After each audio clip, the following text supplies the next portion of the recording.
السلام علیکم. حدیث دل میں خوش آمدید. میں ہوں ڈاکٹر افتخار. دوستو، پچھلے ہفتے ہم نے آپ کے لیے ویڈیو پیش کی تھی 10 طرح کے جھوٹ. امید ہے آپ کو پسند آئی ہوگی. اور آج کی ویڈیو ہے ناموں کی تبدیلی. دوستو، پوری دنیا میں مختلف شہروں، عمارتوں اور سڑکوں وغیرہ کے نام تاریخی واقعات اور مختلف شخصیات کے ناموں سے منسوب کیے جاتے ہیں. اس کا مقصد یا تو اس واقعے یا شخصیت کو یاد رکھنا ہوتا ہے یا پھر ان کو خراج تحسین پیش کرنا ہوتا ہے. رفتہ رفتہ یہ نام لوگوں کے دلوں اور ذہنوں میں بالکل پختہ ہو جاتے ہیں اور بذات خود تاریخ کا ایک حصہ بن جاتے ہیں. ہمارے ملک میں بھی اسی روایت کے تحت عمارتوں، جگہوں اور سڑکوں کو نام دیے جاتے ہیں. لیکن ہماری طرف اس تابندہ روایت کے ساتھ ساتھ ایک اور روایت بھی بہت پنپ چکی ہے، اور وہ یہ ہے کہ ہر صاحب اقتدار میں آتے ہی ان ناموں میں اپنی مرضی سے تبدیلی شروع کر دیتا ہے. ویسے اس میں کچھ شک نہیں ہے کہ بعض جگہوں کے نام تو اتنے غیر مناسب ہوتے ہیں کہ ان کو تبدیل نہ کرنا بھی ایک زیادتی ہوگا. مثلاً چھوکری والا، مچھر کالونی. اور کچھ نام تو اتنے غیر شائستہ ہوتے ہیں کہ ان کو اس چینل پر آپ کے لیے ادا کرنا بھی ہمارے لیے نامناسب ہے. اس کی ایک مثال اس وقت آپ کے سامنے اسکرین پہ آ رہی ہوگی. لیکن زیادہ تر ناموں کی یہ تبدیلی سیاسی مفادات، نعرے بازی، ذاتی خود نمائی، خوشامد، خاندانی نمود و نمائش یا دین کے ساتھ اپنے جھوٹے اور منافقانہ لگاؤ کے اظہار یا پھر سریحاً تاریخ کے ساتھ لا علمی اور جہالت کی بنیاد پر کیے جاتے ہیں. مزید دکھ کی بات یہ ہے کہ جو صاحب اقتدار نام کی تبدیلی کا یہ غیر دانشمندانہ فیصلہ کر رہا ہوتا ہے، اس کے اکثر ہواری، جن میں سے بعض تو بہت ہی سمجھدار اور صاحب بصیرت لوگ ہوتے ہیں، ان کو روکنے کی بجائے اس کام پہ ان کی ہمت بڑھاتے ہیں اور خوش آمدن ان کو داد دیتے ہیں. اسی طرح سیاسی عہدے کا فائدہ اٹھا کر جگہوں، عمارتوں اور سڑکوں کے نام اپنے یا اپنے آباء و اجداد کے نام پہ رکھوانے کی شرمناک مثالیں بھی آپ کو ملک کے طول و عرض میں پھیلی ہوئی مل جائیں گی بہت ساری. حالانکہ ان لوگوں نے نہ تو کبھی اپنی جیب سے ایک دھیلا ان کی تعمیر پہ خرچ کیا ہوتا ہے اور نہ ہی ان کی تعمیر و ترقی میں ان اصحاب کا کوئی اور حصہ ہوتا ہے. بس افتتاح یا نام کی تبدیلی کی تقریب میں یہ اپنا نام ٹانکنے آ جاتے ہیں. اس کے برعکس کچھ پرانی سڑکیں، جگہیں اور عمارتیں کچھ غیر مسلم شخصیات کے نام سے منسوب ہوتی ہیں. اچھا، اکثر اوقات یہ نام بہت تاریخی اہمیت کے حامل ہوتے ہیں اور بہت مرتبہ تو جس شخصیت کے نام سے وہ عمارت موسوم ہوتی ہے، اس عمارت کی تعمیر میں کوئی بہت بڑا مالی یا عملی حصہ شامل ہوتا ہے. دیکھیں، اب اس صورتحال میں اس جگہ، عمارت یا سڑک کا نام تبدیل کر کے ایک عامیانہ اور نمائشی مقصد کے لیے کسی مذہبی یا قومی شخصیت کے نام پہ رکھنا نہ صرف تاریخ کو مسخ کرنا ہے بلکہ ان دونوں شخصیات کے ساتھ سری زیادتی ہے. اس کے ساتھ بھی جس کے نام وہ پہلے موسوم تھی اور اس کے ساتھ بھی جس کے نام یہ اب موسوم کی جا رہی ہے. اس کے ساتھ ساتھ دیکھیں، یہ بات بھی مستحسن رہنی چاہیے کہ بہت سے غیر مسلمی پاکستان کے شہری ہیں اور ریاست پاکستان ان کو برابر کے حقوق دینے کی آئینی، قانونی اور اخلاقی طور پہ پابند ہے. اور پاکستانی پرچم میں 1/4 پہ محیط سفید پٹی پاکستان میں غیر مسلموں کے برابری کے حقوق کے وعدے کی ایک مسلسل یاد دہانی ہے. دیکھیے، قیام پاکستان سے پہلے اور بعد میں بھی بہت سی غیر مسلم شخصیات نے اس سرزمین پہ بہت سارے گراں-قد کارہائے نمایاں انجام دی ہیں.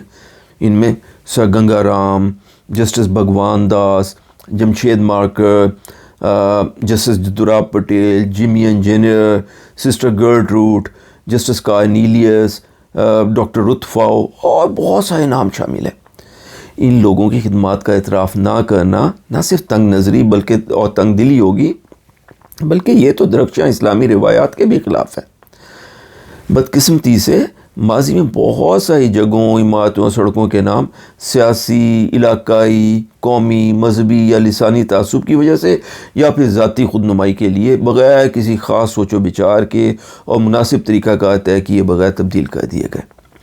اور یوں کراچی کا رام باغ اب آرام باغ ہو گیا، لاہور کا کرشن نگر اسلام پورہ، لاہوری کی ڈیوس روڈ کو سر آغا خان سوئم کا نام دے دیا گیا، جین مندر اب بابری مسجد چوک ہے، لکشمی چوک جو ہے نا اس کو سر ظفر علی خان چوک کہہ دیا گیا، منڈگمبری ساہیوال بن گیا، سیتا روڈ ریلوے اسٹیشن اب رحمانی نگر ہے اور آفیشلی نواب شاہ شہید بے نظیر آباد قرار پایا. وہ تو شکر ہے جیکب آباد کے نام کی تبدیلی کی کوشش وہاں کی مقامی آبادی کا رجسٹ کرنے کی وجہ سے ناکام ہو گئی. اسی طریقے سے کراچی یونیورسٹی کا نام بھی تبدیل کر کے پیر صبغت اللہ شاہ راشدی دوئم یعنی سابقہ پیر پگارو صاحب کے نام پہ رکھنے کی تجویز بہت عرصے تک ایوانوں میں گردش کرتی رہی ہے۔ دیکھیں حالانکہ کتنا اچھا ہوتا کہ حکومت پیر صاحب پگارو کی خدمات کے اعتراف میں ان کے شایان شان ایک نئے تعلیمی ادارے یا اسپتال کے قیام کا اعلان کرتی، جس میں پیر صاحب کے بہت سارے معتقدین بھی یقیناً دل کھول کے اپنا حصہ ملاتے۔ یہ ان کے لیے ایک شاندار خراج عقیدت ہوتا اور اس کے ساتھ ساتھ ان کے لیے صدقہ جاریہ بھی بنتا۔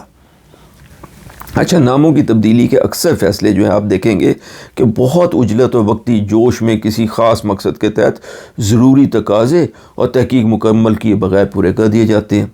اس وجہ سے بعض اوقات تو بہت ہی ناخوشگوار اور غیر ضروری شرمندگی کا باعث بھی بن جاتے ہیں۔ آپ میں سے کچھ لوگوں کو شاید اس بات کا علم ہو کہ کراچی کے سول ہسپتال کو 2015 میں ملک کے عظیم سرجن اور بابا یورولوجی پروفیسر ڈاکٹر ادیب رضوی کے نام پہ رکھ دیا گیا تھا، لیکن پھر 2 سال بعد ہی 2017 میں پاکستان میں کوڑ یعنی لیپرسی کے مریضوں کے علاج کے لیے اپنی زندگی وقف کرنے والی ڈاکٹر رت فاؤ کی وفات پر وہی سول ہسپتال اب ان کے نام سے منسوب کر دیا گیا۔ اب جو لوگ ان دونوں شخصیات سے واقف ہیں وہ اچھی طرح ان کو اس بات کا احساس ہوگا کہ یہ دونوں اپنی اپنی جگہ پہ محسن پاکستان اور محسن انسانیت ہے، لیکن ناموں کی تبدیلی کی سستی روایت نے ان دونوں عظیم ہستیوں اور ان کے بے پناہ چاہنے والوں کو بہت افسردہ اور ناراض کیا ہوگا۔ محترم دوستو، آپ دیکھیں گے کہ ہمارے اس معاشرے میں ہم کسی لمبے چوڑے جھمیلوں میں پڑنے، نئی عمارتیں بنانے، نئی سڑکیں تعمیر کرنے کی بجائے ایک پہلی سے موجود عمارت یا سڑک پر اپنے محسنوں اور ہیروؤں کا نام ٹانک کر 15 منٹ میں اپنی جان چھڑانے کی کوشش کرتے ہیں۔ ہمارا یہ خیال ہوتا ہے کہ بس ایک بورڈ ہی تو بدلنا ہے، اور یہ کرتے ہوئے بھی بورڈ پر لکھے پرانے نام پر کالا رنگ پھیرتے وقت نہ تو ہمارے ہاتھ کانپتے ہیں، نہ ہمیں تاریخ کو مس کرنے کا کوئی خیال آتا ہے، اور نہ ہی اس بات کی کوئی فکر ہوتی ہے کہ ناموں کی تبدیلی کی یہ رسم لگ بھگ 12 سرکاری محکموں کے ریکارڈ میں تبدیلی کو ضروری بنا دیتی ہے۔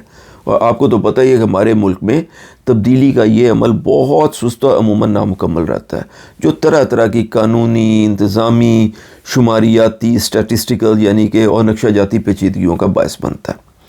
اچھا، ان تمام پریشانیوں سے گزرنے کے باوجود اس عمل کے نتیجے میں نہ تو ملک میں کوئی نئی عمارت بنتی ہے، نہ ہی کوئی ادارہ یا سہولت نئی پیدا ہوتی ہے، اور نہ ہی معاشرے میں کوئی نئی فکر، نیا خیال، نئی سوچ دیکھنے کو ملتی ہے، اور یہ ساری تکلیف، یہ سارا کچھ عموماً صرف 15 سیکنڈ کے لیے تالیاں پٹوانے کے لیے کیا جاتا ہے۔ اس کا منطقی نتیجہ یہ نکلتا ہے کہ پرانے نام تو لوگوں کے ذہنوں اور دلوں میں زندہ رہتے ہیں، اور نئے نام جو ہیں وہ سرکاری فائلوں میں دفن ہو جاتے ہیں۔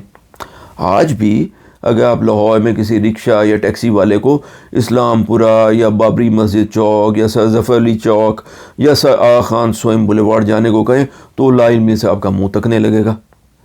عزیز دوستو، ہمیں اپنی تاریخ کو بھلانے یا بدلنے کی ضرورت نہیں ہے، ہمیں اس کو قبول کرنے، اس کو یاد رکھنے، بلکہ اس سے سبق حاصل کرنے کی ضرورت ہے۔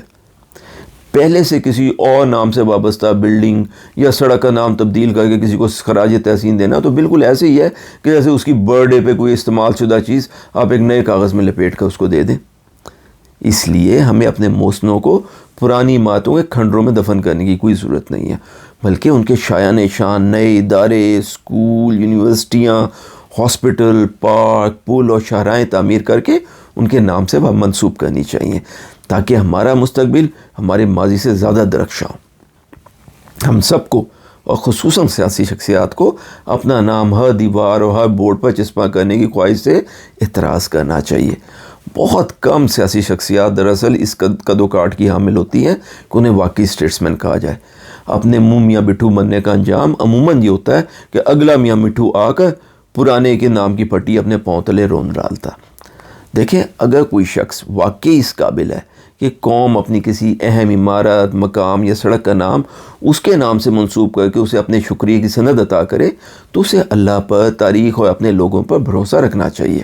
مناسب وقت آنے پر اگر اللہ نے چاہا تو ان کا نام عنقریب کسی تمغے کی طرح کسی عظیم الشان عمارت پر جگمگا رہا ہوگا، اور وہ عمارت بھی اس بات پہ فخر کرے گی کہ اس کا نام اس عظیم شخصیت کے نام سے منسوب ہے، اور ان کو خود کسی کو بتانے کی ضرورت نہیں پڑے گی کہ دیکھو فلاں عمارت جو ہے میرے نام پہ۔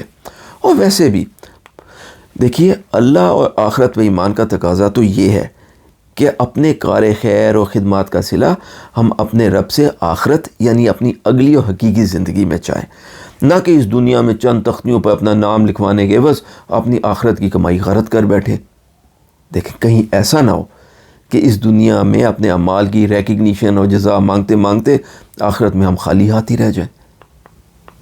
تو دوستو، اگر آپ کو ہماری آج کی یہ ویڈیو پسند آئی ہو تو برائے کرم اس کو لائک کیجئے، اس چینل کو سبسکرائب کر لیں، اور ہاں بیل آئیکن دبانا نہ بھولیے گا۔ اپنے اور اپنے آس پاس کے تمام لوگوں کا انتہائی بے غرضی، خلوص اور بغیر کسی لالچ کے بہت بہت خیال رکھیے۔ اللہ ہم سب کا حامی و ناصر ہو۔ السلام علیکم ورحمۃ اللہ وبرکاتہ۔